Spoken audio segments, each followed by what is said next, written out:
Ceci est un balado de Dossier public à CEPAC, la chaîne d'affaires publiques par câble.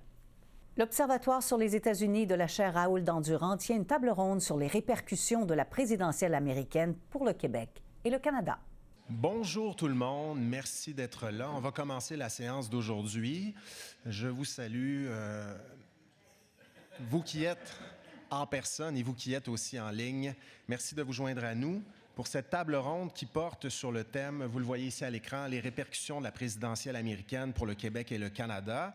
C'est une table ronde organisée par l'Observatoire sur les États-Unis de la chaire Raoul Dandurand en études stratégiques et diplomatiques de l'Université du Québec à Montréal. À titre de titulaire de cette chaire, je vous souhaite la bienvenue. Je sais que vous vous demandez sans doute quel sera l'effet de cette présidentielle américaine sur le Canada et sur le Québec. On a vu les résultats de cette élection-là. Trump a gagné haut la main, une victoire claire et nette, et les républicains seront à partir de janvier prochain majoritaires au sein des deux chambres du Congrès des États-Unis.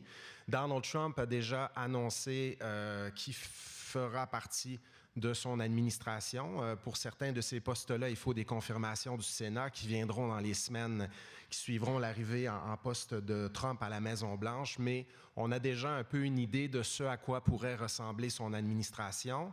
On a déjà une idée précise, parfois un peu moins, de ce qu'il propose de faire sur des enjeux extrêmement importants pour le Québec, le Canada, notamment les questions commerciales et économiques, les questions frontalières, les questions climatiques, qu'est-ce que ça veut dire aussi pour les droits reproductifs des femmes en sol américain et comment ça pourrait affecter les mouvements frontaliers en Amérique du Nord. On aura l'occasion de se poser la question aujourd'hui.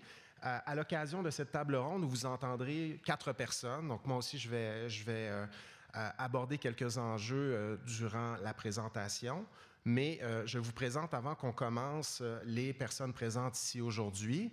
À ma gauche, Andréane Bissonnette est docteure en sciences politiques de l'Université du Québec à Montréal. Elle est chercheure associée à l'Observatoire sur les États-Unis et chercheure postdoctorale à Western Washington University. C'est à Bellingham, sur la côte ouest américaine, tout près de la frontière avec le Canada, tout près de Vancouver. Elle s'intéresse tout particulièrement aux questions migratoires, aux questions frontalières et, comme je le disais tout à l'heure, aux droits, aux enjeux liés à la santé reproductive. Elle nous parlera de ça aujourd'hui. Comment les politiques de Trump sur la frontière risquent de nous affecter ici au Canada et au Québec. Merci beaucoup, Andréane, d'être là.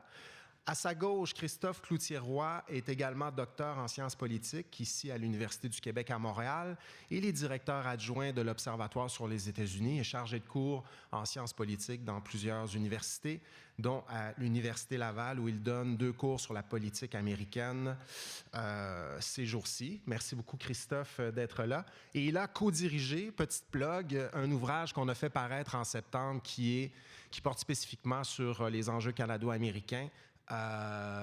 Les enjeux de cette relation-là, et on couvre là-dedans la présidence de Donald Trump, la première, et la présidence de Joe Biden. Et le titre de cet ouvrage, c'est « L'Amérique d'abord, le Canada ensuite ». Je pense que le titre donne une idée peut-être de ce qui attend le Canada, le Québec pour le 2e mandat de Trump. Et Andréane a aussi contribué à cet ouvrage-là sur les questions frontalières. Elle a un chapitre notamment sur l'enjeu de la circulation des médicaments à la frontière canado-américaine. Peut-être qu'elle abordera ça aussi aujourd'hui, on verra. Et Justin Massy, merci Justin d'être là, est professeur de sciences politiques ici à l'UQAM. Il est le directeur de notre département de sciences politiques. Il est également co-directeur du réseau d'analyse stratégique, un gros réseau de recherche qui travaille sur les questions militaires, notamment de défense, de sécurité internationale. Et ce sont ses spécialités. Il va aujourd'hui nous parler de ce que Trump veut dire, notamment sur les questions militaires et de défense, l'avenir de l'OTAN, le budget militaire du Canada, les demandes qui pourraient être formulées par Trump dans ce domaine. Et on voit aujourd'hui que ça brasse en Ukraine. Le président Biden a autorisé le président Zelensky en Ukraine à utiliser des missiles de longue portée pour frapper le territoire russe, donc une intensification de l'effort de guerre ukrainien suite à une autorisation du président Biden dans ce dossier. Quel est l'avenir de la guerre en Ukraine sous Trump? Quel sera le rôle du Canada dans ces enjeux? Justin Massy aura l'occasion de nous en parler aujourd'hui. Merci beaucoup à vous 3 d'être là. Puis moi, je parlerai Des questions commerciales également, de la question des tarifs commerciaux, qu'est-ce que promet Trump, comment ça pourrait nous affecter, quel secteur pourrait être touché particulièrement. Donc, on va essayer de couvrir pas mal de terrain durant la première partie de la présentation d'aujourd'hui, de l'activité d'aujourd'hui, mais après peut-être une quarantaine de minutes, 45 minutes, vous voyez, il y a des micros dans la salle, il y en a un en tout cas, et vous pourrez aller poser vos questions au micro. Si vous êtes ici en personne, si vous êtes à la maison ou au bureau, vous regardez ça en ligne, bien, vous voyez sur notre page où vous regardez ça qu'il y a une petite boîte où on vous donne l'occasion de poser vos questions également. Donc, vous pouvez les écrire dans cette boîte-là, appuyer sur « Envoyer » et on va me communiquer au fur et à mesure de l'activité d'aujourd'hui, les questions qu'on recevra. Je ferai un tri, puis on verra ce qu'on a le temps de couvrir aujourd'hui. Donc, merci beaucoup. Et sans plus tarder, je pense qu'on va commencer par un premier tour de table. Et je vais vous demander, de façon assez simple, de nous dire ce que vous surveillez pour la suite des choses en fonction de vos expertises respectives. Que veut dire ce retour de Trump à la Maison-Blanche pour le Canada et pour le Québec? On va commencer par Andréanne sur les questions frontalières surtout. Merci beaucoup, Andréanne. Merci Frédéric et à la chaire pour l'organisation de l'activité d'aujourd'hui et de m'avoir invité pour venir vous parler plus spécifiquement des enjeux frontaliers et des déplacements transfrontaliers. Donc, comme mentionné, moi, je travaille au Border Policy Research Institute à Western Washington University et notre institut de recherche se concentre là, vraiment sur, comme le nom l'indique, les enjeux de politique frontalière et également les relations transfrontalières qui existent à divers paliers de gouvernement entre le Canada et les États-Unis. Et suite à l'élection de Donald Trump, pour ma part, dans le cadre de nos recherches, je vais surveiller 3 enjeux plus spécifiques qui peuvent avoir une incidence sur la gestion de la frontière entre le Canada et les États-Unis et sur la façon dont le Canada va aborder les déplacements transfrontaliers dans les années à venir. Le premier peut sembler un peu surprenant de l'extérieur, mais c'est la question de l'accès à l'avortement. Donc, on peut penser que le fait que la réélection de Donald Trump et l'augmentation des peurs associées à l'accès aux soins de santé reproductive aux États-Unis, ce soit un enjeu strictement de politique intérieure. Par contre, on a vu, suite au renversement de Roe v. Wade en 2022, vraiment une augmentation de la peur des déplacements accrus au nord de la frontière. Donc, que le Canada devienne essentiellement la clinique des patientes aux États-Unis. Ce que j'ai vu dans le cadre de mes recherches, suite à un sondage pan-canadien des cliniques offrant l'avortement, c'est qu'il n'y a pas eu d'augmentation des déplacements transfrontaliers suite au renversement de Roe v. Wade, parce qu'en fait, on a vu une augmentation des déplacements interétatiques aux États-Unis. La problématique actuelle, c'est que la nouvelle administration de Donald Trump pourrait s'attaquer de diverses façons aux droits reproductifs et sexuels aux États-Unis. Par exemple, éliminer le financement de Planned Parenthood, remettre en application le Comstock Act qui contrôle l'envoi par la poste de certaines substances incluant les médications pour l'avortement, la restriction de l'avortement par médication, etc. Et tout ça, ça peut avoir un impact sur l'accessibilité de la procédure et mettre à mal des ressources qui sont déjà limitées et qui sont déjà là, peu accessibles dans une pluralité d'États. Et de l'autre côté, on a aussi la possibilité, selon ce qui va se passer, d'une restriction à l'échelle fédérale. Il y a beaucoup de discussions autour d'une interdiction au-delà de la 15e semaine qui aurait préséance sur l'ensemble des constitutions des États et des lois des États. Donc, peu importe ce que la Californie aurait décidé par rapport à l'accès à l'avortement, cette loi fédérale-là s'appliquerait. Ce qui ferait que la possibilité de déplacement interétatique, qui était possible depuis 2022, serait plus nécessairement une option à l'échelle du pays, et ce qui pourrait entraîner une augmentation des déplacements transfrontaliers.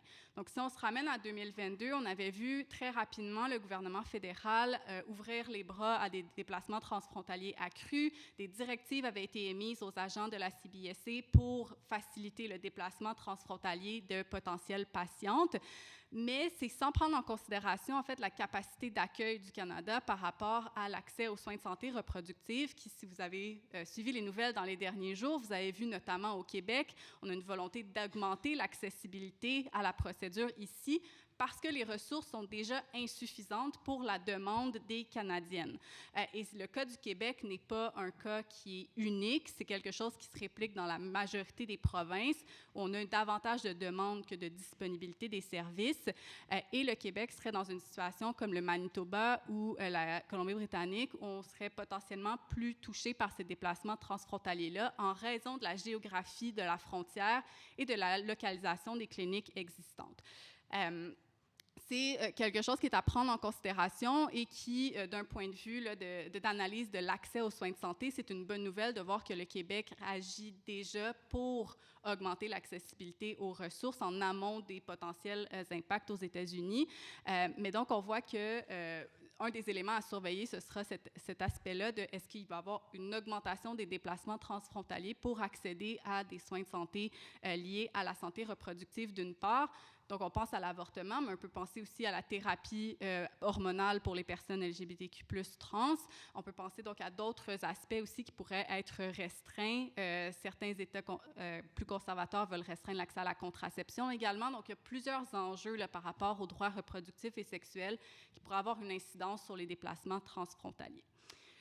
Le deuxième enjeu qu'on va surveiller dans le cadre de nos activités, c'est évidemment la question de l'immigration et des contrôles frontaliers. Je pense que sur ça, il n'y a aucune surprise par rapport au fait que la nouvelle administration de Trump pourra avoir une incidence sur le Canada. On se ramène à la première administration de Trump et on avait déjà vu une augmentation des traversées suite à l'annonce par l'administration Trump de la potentielle abolition de ce qu'on appelle les statuts protégés temporaires, donc le statut de TPS, parfois qu'on voit dans les discours. Et la nouvelle administration Trump veut encore une fois mettre un terme à ces statuts protégés-là. La problématique, c'est que le nombre de gens qui sont visés par les statuts TPS a cru durant l'administration Biden. Donc, on ne parle plus du tout du même nombre de gens de 2017 versus en 2025-2026. Et ça s'ajoute au plan de déportation de 11 millions de personnes non documentées aux États-Unis.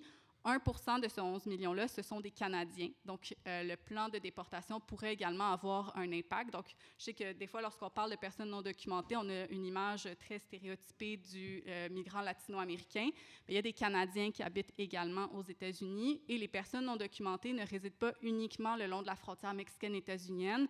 Il y a à peu près 2 millions des 11 millions de personnes qui résident dans des États frontaliers avec le Canada. Donc, il y a également cet aspect-là qui est à prendre en considération dans la façon dont ce plan-là va être mis en place et les impacts potentiels que ça peut avoir sur la frontière canado-états-unienne, dans un contexte où il y a eu quand même un changement substantiel depuis la dernière administration Trump, où l'entente sur les tiers pays sûrs a été modifiée et le chemin Roxham, par exemple, qui était organisé pour centraliser l'accueil à un même endroit, a été démantelé. Et donc, il y a des inquiétudes là, qui sont partagées tant par les gouvernements que par les organismes de potentielle augmentation des traversées entre les points de contrôle frontalier dans un contexte où l'administration Trump va arriver en hiver dans des conditions qui vont être beaucoup plus difficiles. Donc, à cet effet-là, on va vraiment surveiller ce qui va se passer et c'est un des enjeux où je pense que même si on n'a pas confirmation du cabinet complètement, on sait déjà que Tom Homan, qui était un des architectes de politique, notamment de séparation des familles, qui était en charge de ICE sous l'ancienne administration Trump, ainsi que Stephen Miller, qui était également dans la précédente administration Trump, seront des acteurs importants du département de la sécurité intérieure. Et donc, on peut s'attendre à des politiques similaires à ce qu'on avait sous l'ancienne administration Trump par deux personnes qui ont déjà mis en place de telles politiques. Donc, très certainement quelque chose à surveiller. Mais pour finir et passer la balle sur une note peut-être un peu plus positive, une des activités, un des champs de recherche du Border Policy, c'est qu'on regarde aussi les relations, en fait, bilatérales à d'autres niveaux. Donc, pas uniquement Washington et Ottawa, mais on regarde dans le cadre du fédéralisme comment les États et les provinces vont collaborer, comment les villes frontalières collaborent également, et quels sont les systèmes régionaux qui existent. Et dans ce cadre-là, on voit vraiment que le Canada, c'est le principal partenaire commercial de 34 États et le deuxième partenaire en importance de 9 autres États. Au niveau des États frontaliers, c'est le premier partenaire de tous les États, sauf Washington et l'Alaska. Et donc, on voit qu'il y a vraiment une volonté aussi qui existe à l'échelle subnationale. Et tous les acteurs auxquels on a pu parler dans les 2 dernières semaines ont répété, autant du côté canadien que du côté états-unien, qu'il y a vraiment une volonté de maintenir ces relations de collaboration transfrontalière. Les enjeux sur lesquels on veut collaborer vont varier selon l'idéologie des acteurs en poste. Donc, par exemple, dans l'État de Washington, et Christophe va sûrement en parler davantage, il y a les enjeux environnementaux qui ont préséance, alors que dans d'autres États, on est beaucoup plus sur les enjeux économiques, sur le voyagement du pétrole, par exemple, etc. Donc, même si on aborde la relation à travers des prismes idéologiques différents, on a quand même une reconnaissance de l'importance de la relation bilatérale. Et ça peut être une bonne nouvelle pour le Canada parce que lorsqu'on regarde pour qui les États ont voté, la majorité des États qui ont le Canada comme premier... en fait, la majorité des États qui ont voté pour Trump, ont le Canada comme premier partenaire économique. Et donc, ça pourrait avoir une incidence sur qu'est-ce qui sera partagé à Trump et est-ce qu'on va vraiment vouloir pousser des tarifs ou pas et quels seront les impacts sur l'électorat même de Donald Trump dans ces États-là. Donc, la présence de ces forums régionaux-là, comme par exemple Peignoir dans l'Ouest canadien, le fait que Doug Ford a déjà planifié une réunion des premiers ministres provinciaux avec une vingtaine de gouverneurs pour la mi-décembre, ce sont des signes encourageants sur la volonté de maintien d'une collaboration transfrontalière dans ce contexte-là, et ce sera donc un autre enjeu qu'on va surveiller. Merci beaucoup, Andréane. Donc, évidemment, l'immigration, les questions frontalières seront prioritaire pour cette administration-là. Je rappelle une chose que j'ai dite dans un autre événement qu'on a tenu il y a une semaine environ sur les résultats de l'élection, que sur la question migratoire, qui était une des questions de l'urne de cette élection-là, si on regarde les sondages menés aux sorties des urnes, il y avait 11 % des électeurs et électrices qui ont dit « c'est ma priorité » et ces gens-là ont voté à 90 % pour Donald Trump. Donc, un vote, un mandat fort de la part d'un électorat qui juge ces questions prioritaires pour ce que Trump propose. Après, comment ça se déploie? L'expulsion massive des migrants non documentés, comment elle se fait concrètement?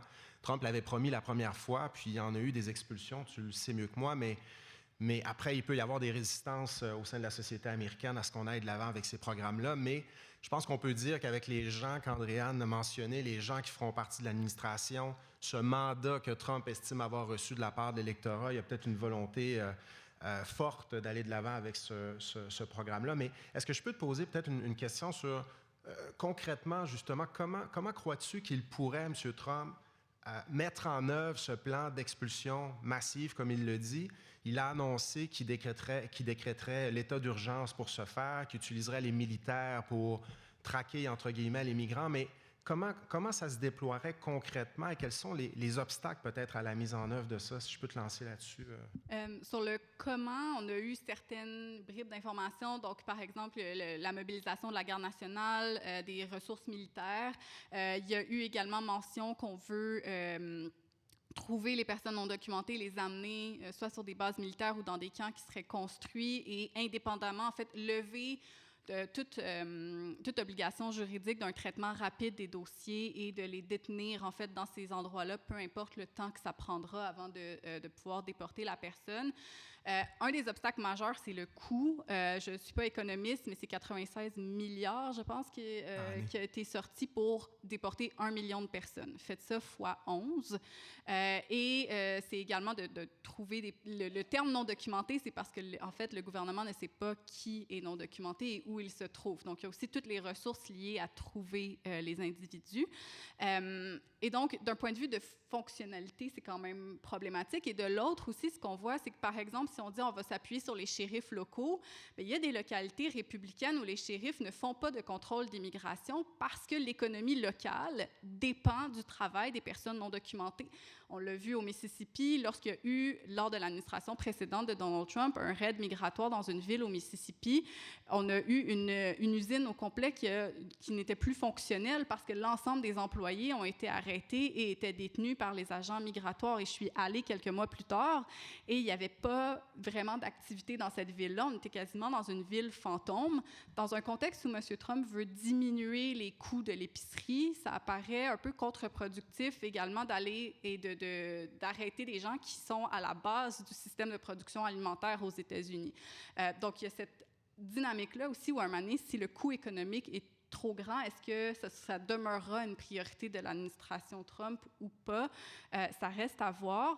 Au niveau du Canada, on voit déjà qu'il y a des pressions et des discussions qui se font sur l'augmentation des contrôles aux frontières parce qu'on a vu une augmentation des déplacements du nord vers le sud dans les derniers mois. Et juste hier, le gouvernement du Canada a annoncé qu'il y aurait un ajustement aux horaires des postes frontaliers pour tenter de redéployer des agents de CBSC dans des points plus chauds de la frontière et de diminuer les heures d'ouverture de certains postes frontaliers plus ruraux dans d'autres parties de la frontière. Donc, on voit déjà qu'il y a des relations de collaboration qui existent. Mais je dirais qu'au point de vue là, de la faisabilité des choses, ce sera complexe. Et du point de vue humain également, j'ai oublié de le mentionner, là, mais Stephen Miller et Tom Homan ayant été le parti de la séparation des familles, il y a aussi la problématique de est-ce qu'on va garder une trace de qui est déporté où et quels sont les liens familiaux avec des enfants, par exemple, aux États-Unis. Donc, il y a beaucoup d'enjeux là, humains et sociaux qui sont accompagnés de ça. Et le dernier obstacle, c'est ACLU qui a déjà annoncé qu'il y aurait des recours juridiques. Donc, ça va aussi changer le calendrier potentiel de cette politique-là. Donc, certainement un enjeu à surveiller. Ça peut avoir des effets sur les mouvements migratoires en Amérique du Nord et on partage cette longue frontière avec les États-Unis. Donc, il sera intéressant d'observer, de surveiller comment ça risque de nous affecter ici au Canada et au Québec. Christophe, je vais y aller en deuxième parce que je pense qu'il y a une logique. Et on voulait parler, toi et moi, d'économie parce que l'économie, je le disais aussi dans notre dernière activité, était une des questions de l'urne cette année. Il y a 32% des électeurs et électrices, selon les sondages menés aux sorties des urnes lors de l'élection américaine, qui estimaient que c'était leur priorité. C'était l'enjeu prioritaire à leurs yeux. Et parmi ces personnes, 80% auraient voté pour Donald Trump. Donc, une demande pour des changements sur le plan économique, des changements majeurs, un vote de confiance pour ce que Trump propose sur le plan économique. Et que propose-t-il sur le plan économique? Il y a eu des mots-clés durant la campagne électorale sur l'immigration, expulsion massive. Un mot-clé sur le plan économique dont on a déjà entendu parler au Canada durant la première présidence de Trump, ça a été le mot tarif, droit de douane sur les exportations de toutes sortes à destination des États-Unis. Donald Trump a dit « Tariff is a beautiful word ». C'est le mot le plus joli du dictionnaire, a-t-il dit à un moment donné durant la campagne électorale. Donc, qu'est-ce qu'il propose sur la question des tarifs? Et on s'en souvient, j'en parle dans un chapitre que j'ai publié dans cet ouvrage-là.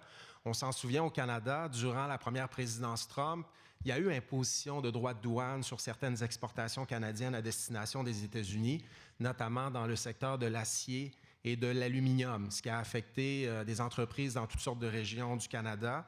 Pour ce qui est de l'aluminium, tout particulièrement dans une région comme le Saguenay-Lac-Saint-Jean, à Alma, il y a une usine Rio Tinto et je me rappelle qu'un projet de développement avait été mis sur pause suite à l'annonce des tarifs douaniers de Trump sur l'aluminium parce qu'on craignait que ces tarifs-là aient un impact négatif sur les exportations québécoises à destination des États-Unis, donc un moins bon rendement pour Rio Tinto pendant une période à déterminer, puisque Trump les a levés, les tarifs, il en a imposé de nouveau, il les a levés à nouveau, mais ça avait causé pas mal d'incertitudes dans ce secteur notamment.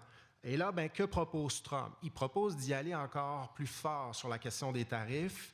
La guerre commerciale avec la Chine se poursuivrait selon ce qu'il veut faire.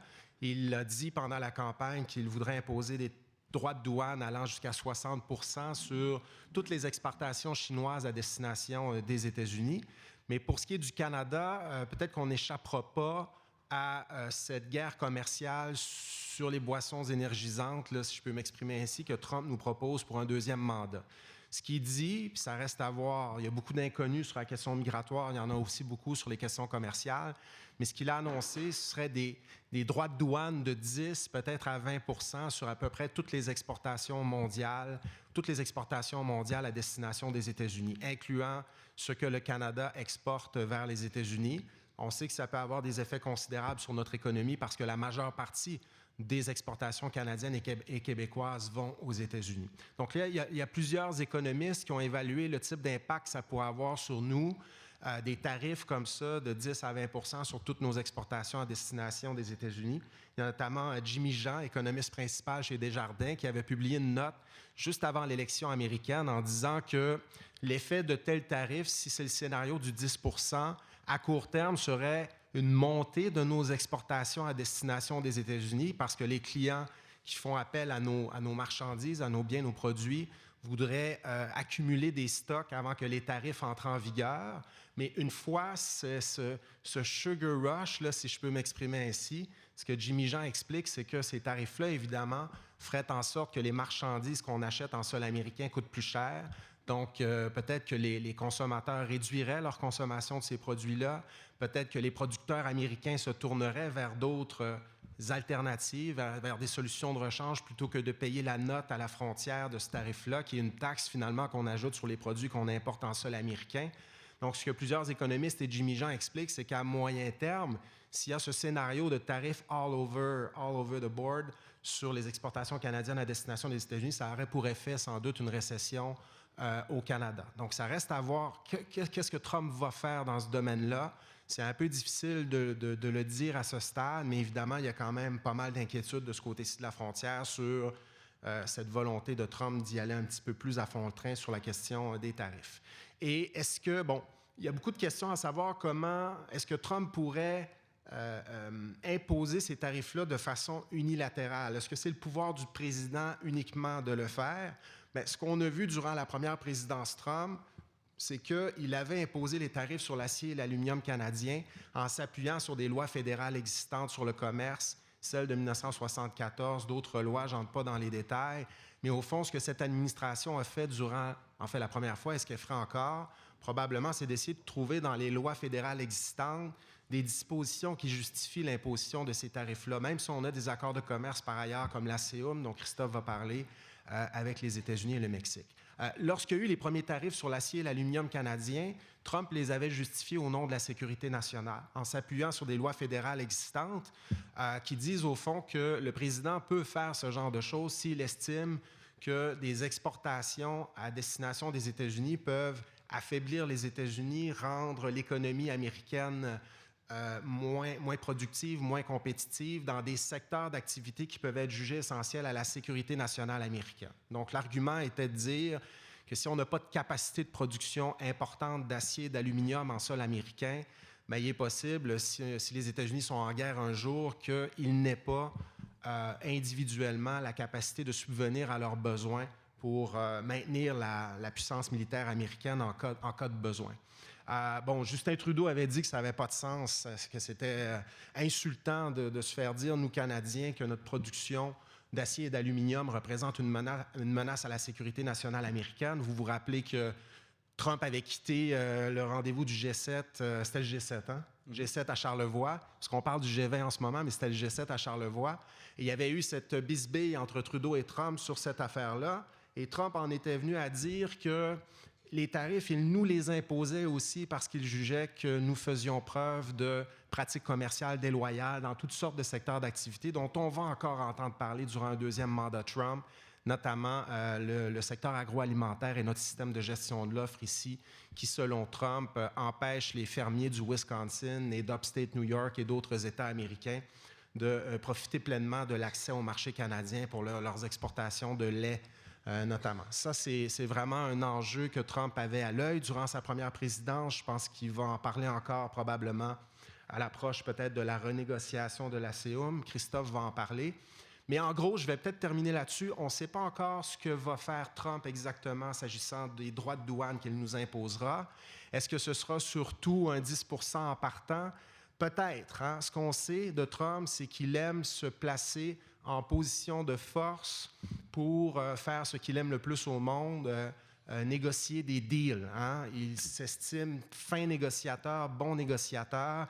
Et souvent, ce qu'il a fait durant son premier mandat sur le plan commercial, c'est d'y aller avec la totale en partant pour placer ses adversaires ou en fait ses interlocuteurs en situation de faiblesse sur la défensive, pour obtenir assez rapidement des concessions de la part des autres acteurs à l'échelle internationale en échange d'un relâchement peut-être de ces tarifs qu'il imposerait peut-être au Canada d'entrée de jeu.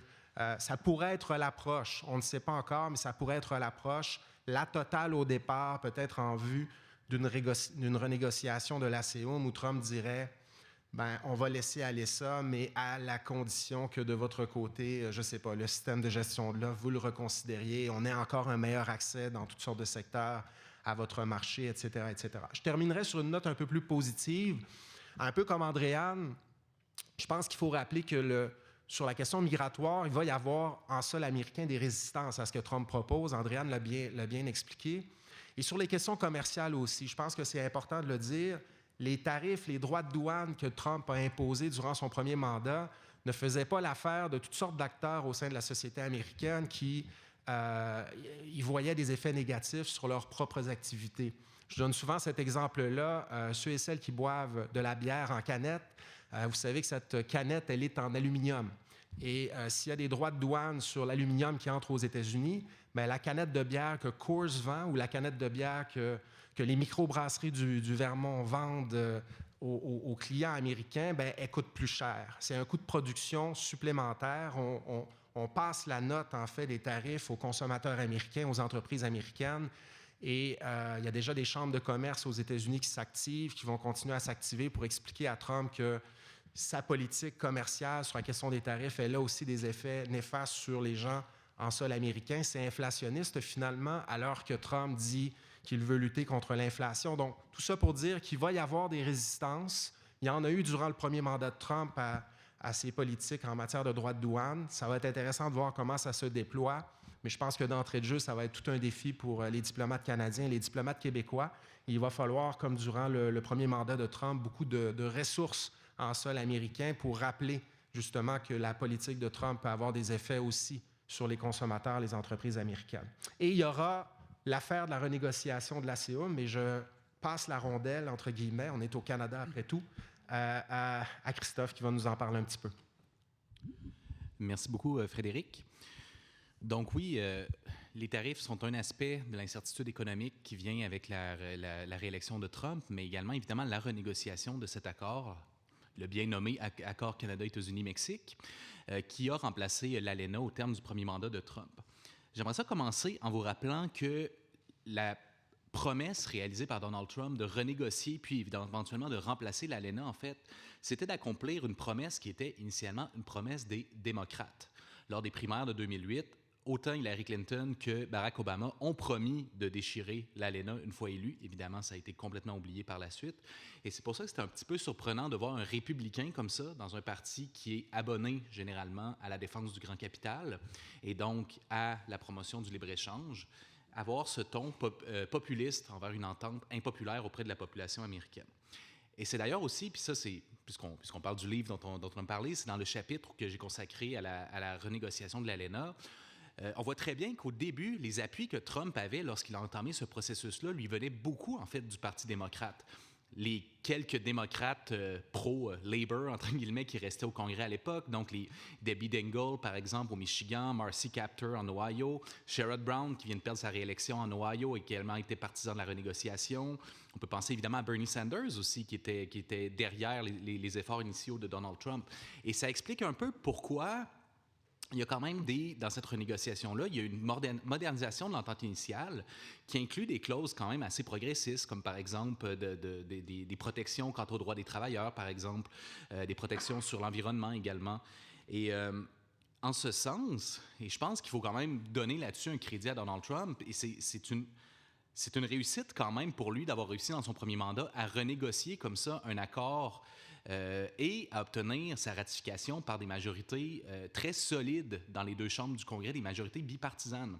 Évidemment, ce n'est pas un exploit d'avoir convaincu le Mexique et le Canada de renégocier. On avait un petit peu le fusil sur la tempe, mais quand même d'être en mesure de naviguer à travers les écueils du système partisan aux États-Unis, ça reste assez impressionnant. Et ce qui est encore plus impressionnant, c'est on parle souvent en sciences politiques de comment des acteurs peuvent être des transformateurs de normes, si on veut.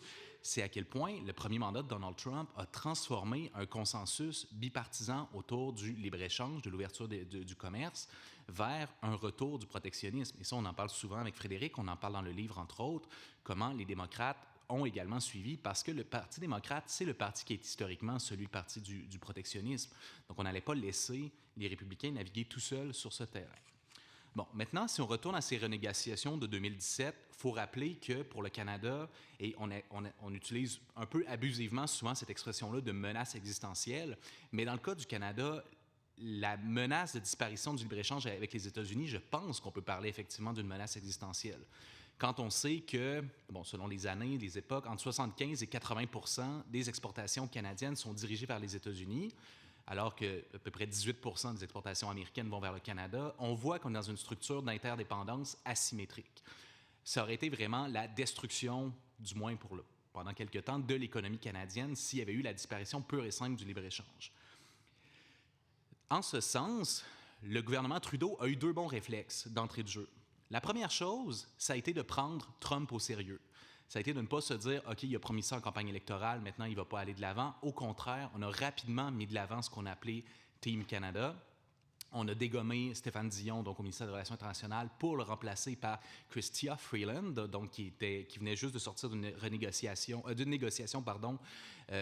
réussie en fait avec l'Union européenne pour un accord de libre-échange, donc qui était avant au commerce international et qui a un peu dirigé ses efforts vers les États-Unis. Et l'autre chose aussi, c'est que le Canada s'est assuré de soigner ses relations, d'entretenir ses relations aux États-Unis, en comprenant qu'avoir accès au cercle proche de Donald Trump ne serait pas facile, mais qu'il y a plusieurs points d'entrée dans la politique américaine, au Congrès, dans les législatures d'État, sur les postes de gouverneurs, chez les lobbyistes, etc. Et en ce sens, et je rejoins vraiment ce qu'Andréane a dit tantôt sur l'importance des partenariats pour les États américains individuellement avec le Canada, il n'empêche qu'il y a toujours un travail de sensibilisation qui est à faire. Et ça, le Canada l'a très bien mené au cours de cette période-là, avec des membres du Congrès, avec des gouverneurs. Et on peut dire aussi qu'il y a une stratégie analogue qui a été menée par le Québec aussi, qui était à l'époque dirigée par le gouvernement de Philippe Couillard, qui a vraiment mis beaucoup d'efforts avec plusieurs missions ministérielles, évidemment, pour aller voir les principaux partenaires du Québec pour les sensibiliser à l'importance de cette relation-là. Et donc, ça, c'est important de le souligner, surtout lorsqu'on pense d'une perspective de renégociation possible de l'ALENA, c'est que le Canada ne manque pas d'alliés au Congrès pour les questions de libre-échange, tant du côté républicain que du côté démocrate. Et je rappelle souvent cette anecdote-là, lorsque Frédéric et moi, on est allés faire du terrain en 2018, on a rencontré des lobbyistes en Ohio qui nous disaient « Oui, les Américains n'aiment pas NAFTA ou l'ALENA, mais il faut comprendre que dans l'esprit des Américains, NAFTA, ça veut dire Mexique. Le problème, d'un point de vue économique, pour la plupart des Américains, était surtout lié au Mexique. Donc, le Canada est vu souvent comme un allié, entre autres, pour la question de la protection des droits des travailleurs, par exemple. Donc, en ce sens, le Canada a beaucoup d'alliés. Dans les communautés, les États qui sont situés à proximité de la frontière, on dépend de frontières qui sont très fluides. Vous connaissez peut-être Elise Stefanik, qui vient d'être nommée ambassadrice des États-Unis, donc aux Nations unies, qui représente, je ne sais pas si elle a démissionné encore, mais qui représente la 21e circonscription de l'État de New York, donc la ville de Plattsburgh. Stefanik est une partisane convaincue de Donald Trump, mais ça ne l'empêche pas de dire que le libre-échange avec le Canada est absolument vital pour sa circonscription. Elle n'a aucune honte à dire que Plattsburgh est la banlieue américaine de Montréal. Elle est très fière que des entreprises québécoises comme Bombardier et Novabus aient des usines dans sa circonscription. Et en ce sens, et on a vu aussi le poids de la défense qu'il y avait pour le Canada, c'est qu'en septembre 2018, on a eu l'annonce d'un premier accord bilatéral entre le Mexique et les États-Unis qui excluait donc le Canada. Et on a eu une levée de boucliers au Congrès, démocrates comme républicains, qui ont dit c'est inacceptable, on n'acceptera jamais de signer une entente qui n'inclut pas le Canada. Cela étant dit, ça ne veut pas dire qu'il n'y a pas des points irritants pour les Américains concernant la relation avec le Canada. Frédéric a fait mention de la question de la gestion de l'offre. Ça demeure évidemment toujours quelque chose qui est très frustrant. Donc, est-ce que ça va être une monnaie d'échange dans les renégociations? C'est très probable. Les questions d'exportation de l'hydroélectricité aussi, qu'on considère l'hydroélectricité québécoise comme étant peut-être injustement subventionnée. La question du bois d'œuvre, qui n'a pas été présente lors du mandat de Trump, mais qui est toujours évidemment quelque chose qui pend au nez. Donc, ces irritants-là subsistent et on doit les prendre en compte. Maintenant, pourquoi on parle de la renégociation de l'ACEUM? C'est que lorsqu'on a signé cette entente, il y avait une clause prévoyant une renégociation 6 ans après son entrée en vigueur. L'entente est rentrée en vigueur le 1er juillet 2020. Trump finissait son premier mandat. Donc, on se disait, dans le pire des cas, Trump va être réélu, il va faire ses 4 autres années, puis après ça, on va négocier avec lui qui va venir. Dans le meilleur des cas, il va être battu, puis on va négocier avec son successeur par la suite. Je pense qu'il n'y a pas grand monde au Mexique et au Canada qui s'attendait à retrouver Donald Trump à négocier en 2026. Donc ça, c'est peut-être une moins bonne surprise pour le gouvernement Trudeau. Donc, ce qui va se passer, en fait, Ou plus concret... Ou le prochain gouvernement. Oui, je vais y revenir. Donc, ce qui va se passer, en fait, en automne 2025, c'est que le représentant au commerce des États-Unis, donc celui qui est chargé des négociations, va organiser des audiences publiques au cours duquel les Américains, donc soit des groupes de pression, des entreprises, des particuliers ou quoi que ce soit, vont faire entendre leur vue en ce qui a trait à la renégociation. Donc, quelles sont leurs priorités. Ensuite, en janvier 2026, donc 6 mois avant l'ouverture de la renégociation, le représentant au commerce des États-Unis va faire un rapport au Congrès et va dire quelles sont les positions de l'administration Trump en vue des renégociations. Les renégociations sont optionnelles, théoriquement. Cela étant dit, Donald Trump et, for the matter, Kamala Harris ont dit pendant la campagne qu'ils allaient entamer des renégociations et avertir leurs homologues mexicains et canadiens. Trump a dit qu'il voulait mieux protéger l'industrie automobile. C'est tout ce qu'on sait. On n'a absolument rien d'autre qui a été dit de ce que j'ai pu voir. Ça, c'était lors d'un rassemblement au Michigan, donc sans surprise, il parle de l'automobile. Mais tout peut être sur la table. La gestion de l'offre, est-ce qu'on va vouloir des questions de protection du marché américain contre les entreprises chinoises? Est-ce que ça va être, est-ce qu'on va réécrire le chapitre sur l'automobile pour l'adapter aux véhicules électriques, avec la question des pièces d'origine notamment, la question des minéraux critiques? Je sais que toi Frédéric, tu as un peu plus travaillé là-dessus. Donc tout ça, ça peut être sur la table. On ne le sait pas encore. Je finirai peut-être pas sur une note optimiste, aussi résolument optimiste, mais je vais quand même vous inviter à garder quelques éléments en tête. La première chose, c'est qu'on connaît très mal l'opinion des Américains concernant l'accord Canada-États-Unis-Mexique. Il y a un sondage qui a été mené en 2021, donc un an après l'entrée en vigueur, qui montrait que 80% des Américains considéraient que l'ASEUM bénéficiait économiquement aux États-Unis. Donc, si cette opinion n'a pas changé, c'est potentiellement une bonne nouvelle pour le Canada, pour le Mexique également. Donc, il n'y aura pas nécessairement une grande pression pour qu'on fasse une renégociation. Cela étant dit, les sondages nous montrent généralement, depuis l'arrivée de Trump, que les électeurs républicains ont davantage tendance à trouver que leur pays est perdant dans les relations de libre-échange. Est-ce que ça s'applique à l'ASEUM ou au contraire, on va se dire que l'ASEUM, c'est un des bons accords vu qu'il a été négocié par Trump? Ça reste à voir. Par ailleurs, l'ALENA a été négociée par les administrations George Bush I et Bill Clinton, pas par celle de Donald Trump, contrairement à l'ASEUM. C'est une marque de fierté pour Trump d'avoir conclu cet accord de libre-échange donc en 2020 lors de son premier mandat. Je serais très surpris qu'il se lance en disant que c'est, comme il l'a fait avec l'ALENA, que c'est le pire accord de tous les temps. Mm-hmm. Je pense qu'on va plutôt avoir une rhétorique de dire, et c'est un peu ce que Frédéric suggérait tantôt, de dire on va aller chercher des améliorations ici et là. C'est possible qu'on ait une rhétorique qui est un peu jusqu'au boutiste au début. Là. Je suis d'accord avec toi que c'est pas mal sa stratégie habituellement, mais je n'ai pas l'impression qu'on va nécessairement s'enligner vers une disparition pure et simple de l'accord.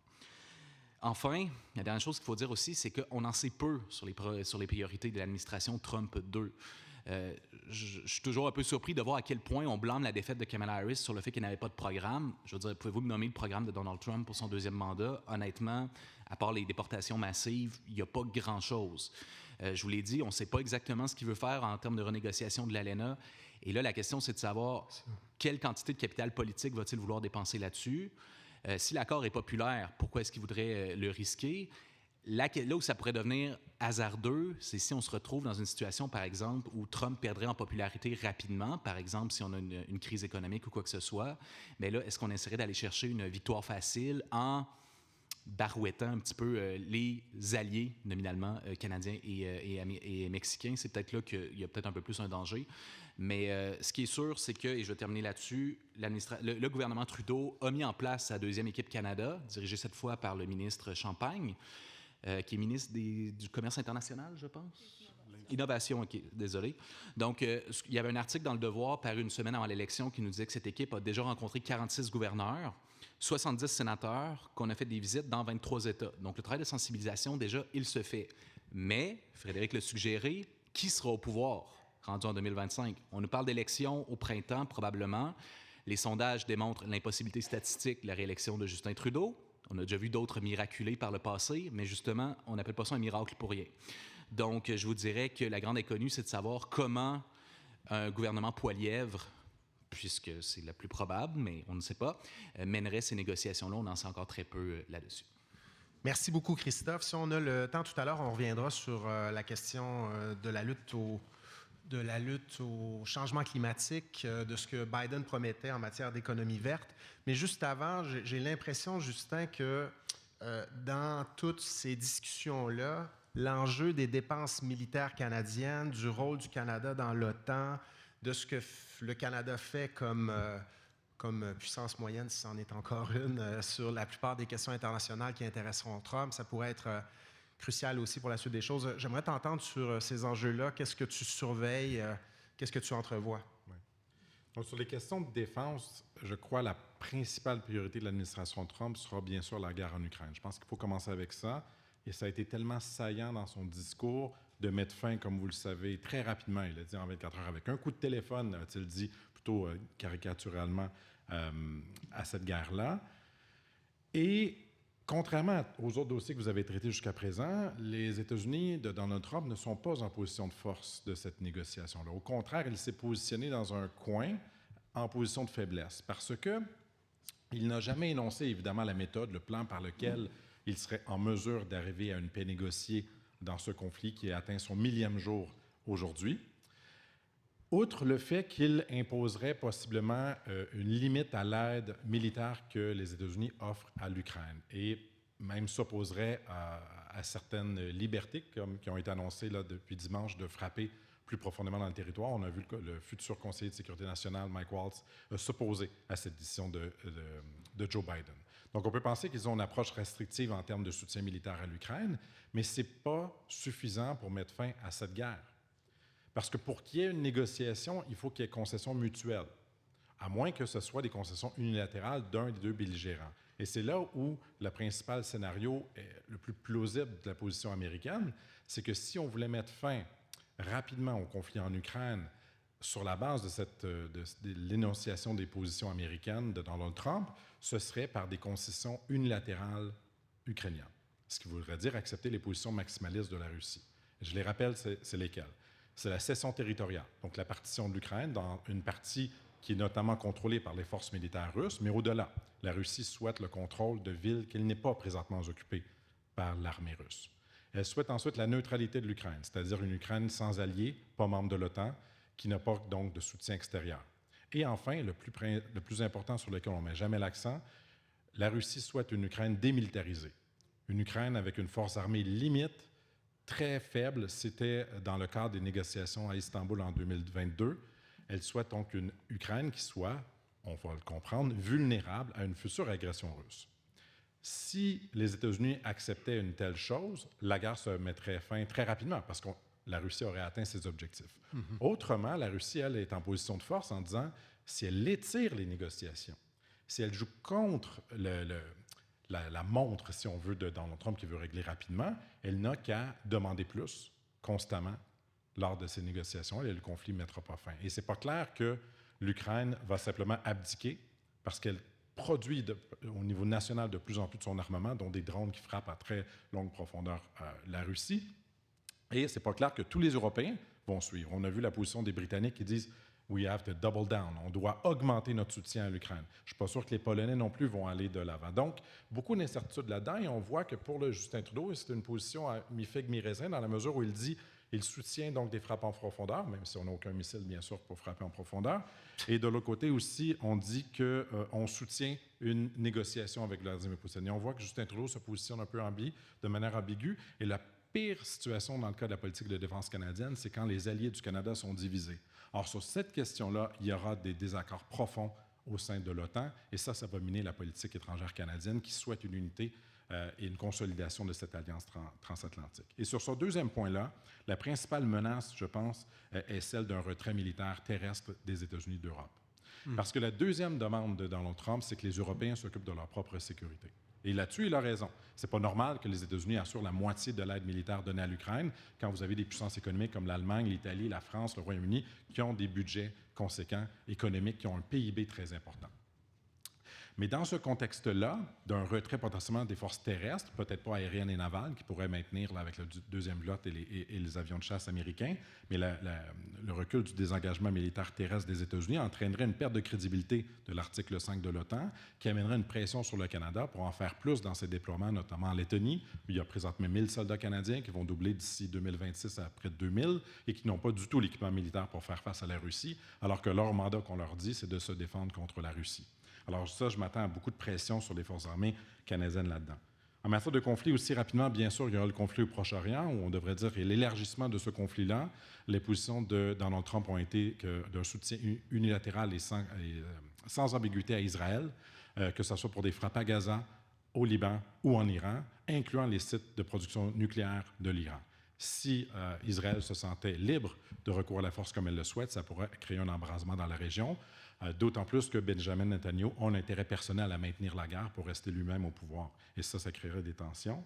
Je peux aussi rapidement parler d'une guerre pour Taïwan qui serait possible dans la mesure où beaucoup des personnes qui sont projetées des candidats dans l'administration Trump sont des faucons sur la question chinoise et ça pourrait amener peut-être Taïwan à faire des déclarations malheureuses ou à prendre des positions malheureuses qui pourraient provoquer une action militaire, un blocus naval ou une intervention ponctuelle de la Chine. Mais de tous ces conflits géopolitiques-là à Taïwan, en Europe, au Proche-Orient, on revient toujours à la même chose du côté des répercussions pour le Canada, qu'il n'est absolument pas prêt. Ce qui est frappant, contrairement à la stratégie commerciale, où on a mis énormément d'énergie à travailler l'arrivée d'une administration Trump, il n'y a pas de stratégie équivalente en matière de défense. Quand Justin Trudeau est arrivé au sommet de Washington, donc de l'OTAN, en juillet dernier, il n'avait pas de plan d'atteindre la cible, la fameuse cible, qui est pas une cible, qui est un plancher de dépenses de 2 % du PIB en défense, il n'en avait pas. Et la pression était tellement forte à une semaine avant l'événement qu'il a lancé une date, 2032. On ne sait pas exactement pourquoi 2031, 32, 33, il n'y a pas de plan exactement lié à ça. Et la seule chose qui a été mentionnée depuis qui pourrait permettre le Canada de l'atteindre, ce serait l'acquisition de sous-marins. Or, il est impossible pour le Canada d'acheter des sous-marins américains parce que les chantiers navals américains sont incapables de réussir même leur propre accord avec l'Australie et les Royaumes-Unis. Les principaux concurrents sont allemands, ils sont sud-coréens, ils sont possiblement suédois. Ce qui veut dire que les milliards, parce qu'on parle de 60, 80, peut-être 100 milliards de dollars à investir dans l'acquisition de sous-marins, n'iraient pas à l'industrie américaine. Et ça, je ne crois pas que ça satisferait. Mais le principal enjeu, c'est que l'atteinte du 2 % ne se passerait pas pendant le mandat de Donald Trump. Ce ne sera pas entre 2025 et 2029. Il n'y aura pas cette projection-là. Et on ne sent aucunement l'empressement et on ne voit pas que pour Donald Trump, à mon avis, les enjeux sont interreliés. On ne peut pas faire des concessions sur les questions commerciales si on ne sent pas avoir fait des gains sur les questions de défense militaire. Et ça aurait été tellement plus facile pour le Canada de simplement doubler ses acquisitions en disant « Nous avons projeté acheter 88 chasseurs F-35, on va en acheter 150. Nous avons projeté donner des avions, des chars d'assaut et de l'artillerie à l'Ukraine, on va en acheter dans l'équipement militaire américain. » Ça aurait été assez simple de vendre ça. On a choisi de ne pas le faire et on s'est soi-même placé dans une position de vulnérabilité face à l'arrivée de Donald Trump. Peut-être une sous-question, 2 sous-questions, si je peux me permettre. Tu dis on a choisi de ne pas le faire. Pourquoi? Je pense que ça peut être intéressant de répondre. Et est-ce qu'un prochain gouvernement conservateur ferait les choses différemment, pourrait faire les choses différemment et être un petit peu plus aligné sur ce que Trump demande? Pourquoi Justin Trudeau a refusé? Je crois que c'est profondément dû à ses préférences personnelles. J'ai eu la chance de discuter avec l'ancien chef d'état-major, les sous-ministres de la Défense, les sous-ministres des Affaires étrangères. Il y a une reconnaissance à Ottawa que c'est une nécessité, sans aucun doute. La difficulté, et le ministre de la Défense l'a lui-même avoué, c'est d'avoir l'appui du cabinet. Et pour avoir l'appui du cabinet, il faut avoir l'appui du premier ministre. Et dans le bureau du premier ministre de Justin Trudeau, il n'y a personne qui est expert des questions internationales, des questions de sécurité internationale ou de géopolitique, et ce n'est pas un enjeu d'importance pour la personne même de Justin Trudeau, qui préfère les questions sociales, qui préfère les questions progressistes, qui préfère les compétences provinciales, pour être clair, que les compétences fédérales. que sont la sécurité nationale et la défense. On le voit aussi sur d'autres enjeux avec l'Inde, avec la répression transnationale qui a lieu, avec les tentatives d'assassinat contre des anciens ministres canadiens. C'est quand même gros ce qui se passe en matière de sécurité nationale au Canada, et on ne sent pas que c'est un empressement de ce gouvernement-là. Est-ce qu'il y a de l'espoir avec le futur probable, potentiellement, premier ministre du Canada, Pierre Poilievre?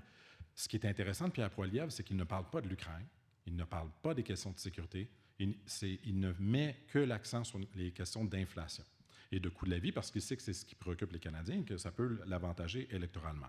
Mais même quand on regarde les positions de ses critiques en défense, par exemple James Busen et autres, qui ont récemment, je crois que c'était hier, émis un communiqué sur la guerre en Ukraine, on ne critique pas les sous-investissements canadiens en défense, on ne s'engage pas à atteindre le 2 % du PIB en matière de défense, on dit qu'on va travailler dans ce sens-là. Le même type de langage que Justin Trudeau a employé, on va continuer de travailler, de collaborer ensemble pour faire quelque chose possiblement. Toujours ce langage vaseux, creux. Pourquoi? Parce que la priorité, je crois, d'un futur gouvernement conservateur, ce ne sera pas les questions militaires, sauf si l'administration américaine le pousse à le faire, mais plutôt l'équilibre budgétaire. Alors, historiquement, comment on atteint l'équilibre budgétaire au Canada? Ce n'est pas en coupant les programmes sociaux, c'est en coupant la défense nationale.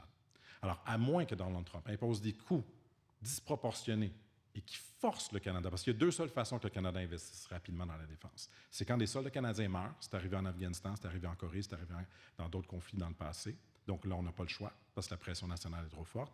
Ou deuxièmement, quand le président américain émet des coûts tellement importants sur le premier ministre canadien qu'on n'a pas le choix de céder aux pressions américaines.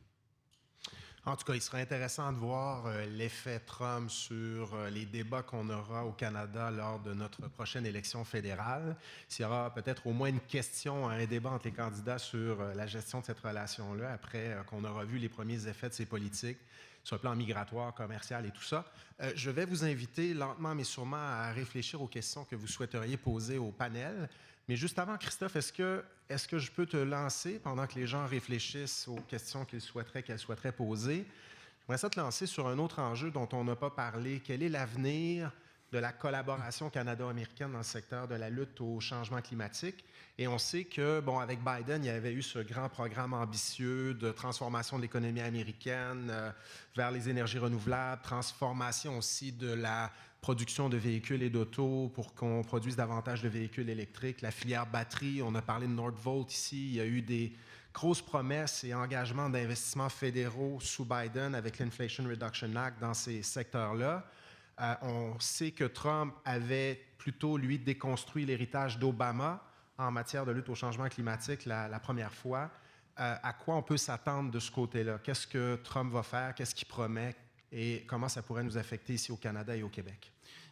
Une chose à dire avec Trump, c'est que souvent on le présente comme étant un climato-sceptique, voire un climato-négationniste. Je pense que c'est pas tout à fait ça. Je pense que c'est plutôt quelqu'un qui ne se soucie pas, en fait, de la question des changements climatiques. On montre souvent ce tweet de 2012 où il parle de la fameuse fraude faite par les Chinois, mais vous pouvez trouver plein d'exemples aussi de Trump qui dit que les changements climatiques sont très importants, puis c'est quelqu'un qui s'adapte à son environnement et qui ajuste cette cause à ses besoins. Son besoin politique, c'est de s'assurer d'avoir une croissance économique qui est forte. Et pour lui, la façon d'obtenir ça, c'est le développement des énergies tous azimuts. Donc, pétrole, gaz naturel, gaz de schiste, etc. Donc, c'est ça qu'on veut faire avec cette administration-là. Et les promesses qu'on a eues en campagne et les nominations qu'on a eues jusqu'à maintenant sont à l'avenant. Donc, dérégulation, exploiter le sous-sol, donc le fameux drill, baby drill. Sortir à nouveau de l'accord de Paris, ce qui va encore une fois envenimer la réputation donc, de cet accord et sa crédibilité. Nomination d'un climato-sceptique à l'environnement, donc pas à l'environnement, pardon, à l'énergie, beau lapsus, donc Chris Wright. À l'Agence de protection de l'environnement, Lee Zeldin, un ancien représentant, qui n'est pas aussi farfelu que pouvait l'être Scott Pruitt, sa nomination de 2017, qui était un ancien procureur général de l'Oklahoma, qui avait plusieurs fois poursuivi l'Environmental Protection Agency, mais ça reste quand même quelqu'un qui est très proche donc, des milieux énergétiques, qui a eu des donations et qui est en faveur d'un agenda de dérégulation. Doug Burgum, gouverneur du Dakota du Nord, nommé à l'intérieur. Donc, le ministère de l'Intérieur aux États-Unis, c'est pas comme en Europe, là. C'est le ministère qui est responsable des terres fédérales. Donc, il risque d'avoir beaucoup d'ouverture là, à l'exploitation, au forage pétrolier. Donc, tout ça, c'est tout à fait... Ça nous rappelle ce qu'on a vu dans le premier mandat. Et c'est un peu dommage, mais ça nous montre qu'encore une fois, le retour de Trump ne signifie pas la fin de la transition énergétique. Pour des raisons technologiques et économiques, celle-ci est engagée. Je veux dire, il n'y aura pas nécessairement de retour en arrière, mais il va y avoir un changement de rythme. Et c'est la perte, comme on a vu dans le premier mandat, du leadership de la Maison-Blanche sur cet enjeu de lutte contre les changements climatiques. Ce recul va se voir sur la scène internationale. Ça va créer une structure permissive dans laquelle les autres États signataires d'entente, comme par exemple l'accord de Paris, vont avoir tendance à se dire, bien, si les États-Unis ne font pas leurs efforts, pourquoi je le ferais? On vient de sortir de la COP29 où il y a encore ces tensions entre les pays soi-disant en développement et le monde développé, donc à savoir qui devrait supporter le prix de ce changement climatique. Ça peut aussi être un levier de soft power aussi pour des puissances révisionnistes ou des pays du BRICS, par exemple. La Chine, le Brésil, par exemple, pourraient, en rhétorique, sinon en geste, se montrer comme les nouveaux meneurs de la transition énergétique et de la lutte contre les changements climatiques. Donc, en termes de soft power, c'est un coût à payer pour les États-Unis. Enfin, comme on a vu dans le premier mandat de Trump, ce sont beaucoup au niveau local qu'on a vu la poursuite, finalement, des initiatives, encore une fois, de transition énergétique, l'adoption de plans verts par des gouverneurs, parfois même dans des États à tendance plus républicaine. Donc, il y a quand même quelque chose qui est engagé, mais c'est une perte de leadership quand même qui fait mal à la lutte contre les changements climatiques. Maintenant, sur ces enjeux-là, il y a quand même 2 points, je pense, qu'il faut mettre de l'avant pour ce qui est du Canada. La première, et c'est vraiment un zombie qui nous revient du passé, c'est la fameuse question de l'oléoduc Keystone XL. Donc, ce fameux projet d'oléoduc, dont la demande de permis a été déposée pour la première fois en 2008, à l'époque où George W. Bush terminait son 2e mandat, par la compagnie TransCanada, devenue aujourd'hui TC Energy. Et donc, le projet a été nié par Obama. Par la suite, Trump l'a approuvé. Par la suite, Biden l'a désapprouvé. Et là, en campagne, Trump a évoqué l'idée qu'il pourrait autoriser la construction du pipeline. Et si vous regardez les éditoriaux là, dans les journaux de l'Alberta, il y a beaucoup d'enthousiasme, et entre autres la première ministre aussi, Danielle Smith, concernant la construction de pipeline. Il faut rappeler que le Canada et les États-Unis sont extrêmement intégrés sur les questions énergétiques. Et donc, le gouvernement Trudeau, évidemment, aime bien se poser comme étant un gouvernement très environnementaliste, mais on sait que la question pétrolière, dans un pays comme le Canada, est très sensible. Et lorsqu'Obama, en 2015, avait refusé le permis de Keystone XL, Trudeau, à l'époque, était chef de la 2e opposition, mais il reste quand même que c'était pas quelque chose... Ça avait été quand même un élément de tension, même pour quelqu'un qui se disait pour la transition énergétique. Et nul doute qu'avec un Pierre Poilievre et Donald Trump, là, on aurait vraiment une convergence de vues sur cet enjeu-là, sur le développement des ressources énergétiques. L'autre chose aussi, c'est la question du fameux Inflation Reduction Act, donc l'IRA, qui est peut-être l'un des grands, c'est un des grands projets de loi pour la transition énergétique qui a été adopté par le Congrès en 2022. Et Trump a mis de l'avant le fait qu'il voulait le démanteler au cours de la campagne électorale. Ça voudrait dire, entre autres, mettre fin aux subventions pour les usines de batteries et aussi de mettre fin au crédit d'impôt pour l'achat de véhicules électriques, ce qui serait évidemment un coup très dur porté à la transition énergétique. Ça pourrait aussi avoir des répercussions au Canada, puisque le Canada, s'il n'y a plus de subventions qui se donnent aux usines américaines, mais le Canada va éventuellement retirer ses subventions aussi. Il y a un très bon article sur le site de Radio-Canada qui est sorti, qui montre un peu les effets de ça.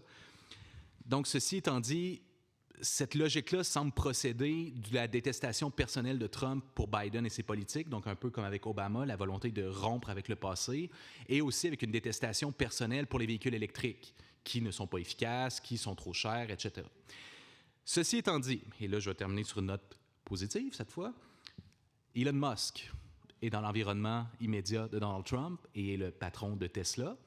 Donc, ça pourrait jouer sur la préservation donc, des crédits pour les véhicules électriques. On verra combien de temps va durer cette bromance aussi. Ça pourrait s'effondrer demain comme ça pourrait s'effondrer dans 4 ans. On ne sait pas. Ça s'est peut-être déjà effondré pendant la conférence. Peut-être. J'ai fermé mon compte X, fait que je ne sais pas. La deuxième chose, c'est que il y a quand même des considérations économiques électoralistes très simples. Les usines qui sont construites pour faire des batteries, elles sont où? Elles sont en Géorgie, elles sont en Pennsylvanie, des États pivots républicains. Elles sont même parfois dans des États carrément républicains, rouge, comme le Kentucky, par exemple. Est-ce que Trump va vraiment vouloir, lui qui a fait campagne sur la création d'emplois, vouloir couper ces emplois-là? Difficile à croire. Et ensuite, finalement, le fait, l'Inflation Reduction Act, contrairement au Clean Power Plan de Barack Obama, c'est une loi fédérale. Et c'est pas une loi fédérale qui met des contraintes, c'est une loi qui donne des carottes aux Américains, qui leur donne des crédits d'impôt, qui leur donne des subventions. Et donc, démanteler une loi fédérale, en partant, c'est difficile, mais si vous démantelez une loi qui donne quelque chose aux gens, c'est extrêmement cher sur le plan du capital politique. Et on a juste à passer aux républicains qui promettent encore du bout des lèvres d'abroger Obamacare. Rappelez-vous comment ça s'est passé en 2017. Donc, ce serait quand même assez surprenant qu'on aille jusqu'au bout de ça. On va peut-être essayer de rechanger un petit peu la loi pour dire que c'est Trump qui l'a fait au lieu de Biden, mais j'ai l'impression quand même que dans ces grandes lignes, on devrait quand même maintenir cette loi-là en place. Écoutez, Andréane, Christophe, Justin, je veux vous remercier pour cette table ronde. Il y a encore beaucoup d'inconnus. On va en avoir une idée peut-être un petit peu plus claire au cours des prochaines semaines. On va refaire d'autres tables rondes comme ça, mais je pense qu'on a couvert beaucoup de terrain. Il y a eu beaucoup de détails dans les présentations. Je veux vous en remercier. Merci beaucoup. Merci aux gens.